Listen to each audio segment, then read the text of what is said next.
Each year, 155,000 people in the United States are diagnosed with liver cancer.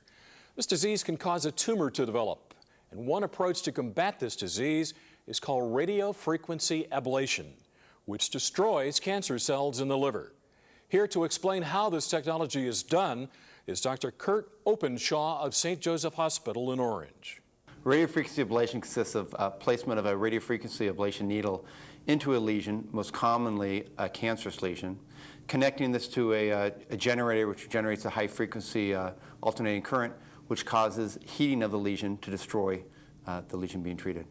Radiofrequency ablation is most commonly used to treat lesions in the liver, either metastatic lesions that are discovered in the liver that originate in other places, such as the colon. It's also frequently used for primary liver tumors, but it's being used more and more in other places, such as the kidneys, the lungs. Painful bone lesions can be treated, including painful bony metastasis, or a rare or uncommon benign tumor called an osteodystioma. Approximately 85% of lesions which undergo radiofrequency ablation are completely cured with the radiofrequency ablation procedure. The procedure itself can be done as an outpatient or simply as an overnight stay, just to keep an eye on the patient and send the patient home the next morning. The procedure itself typically takes somewhere between an hour and 2 hours, partly depending upon whether we're treating one lesion or more than one lesion. We can treat more than one lesion in the same setting. But the procedure itself takes about 1 to 2 hours.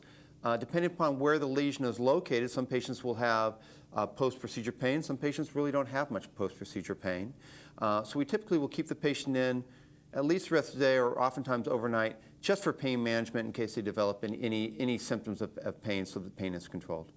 The most common patient that we treat are patients that have primary liver tumors or metastatic disease to liver. Now, metastatic disease to liver is probably our most common patient that we treat with metastatic disease to liver has primary colon cancer. Now, that's certainly a disease which you see in the aging population, but we treat patients and see this disease in patients in their 30s and 40s not infrequently. So the age range of patients are quite varied. The key to be a patient that can undergo this treatment is to have the metastatic disease be fairly restricted to a few number of lesions and their size be restricted to less than 5 centimeters each. That's what qualifies a patient for this procedure. This is an example of a multi-tined expandable radiofrequency ablation needle.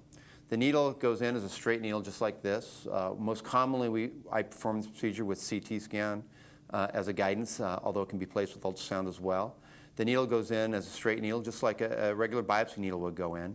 What's different about this needle is that you push the back end, and you can see the multi-tines come in like that. And you can kind of see that they form a sphere.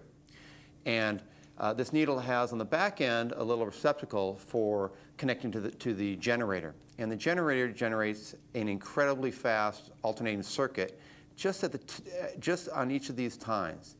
And that's what generates the heat, and you get a sphere of extremely high temperature, which can result in complete success in treating a lesion. Most patients with metastatic colon cancer, for example, feel fine.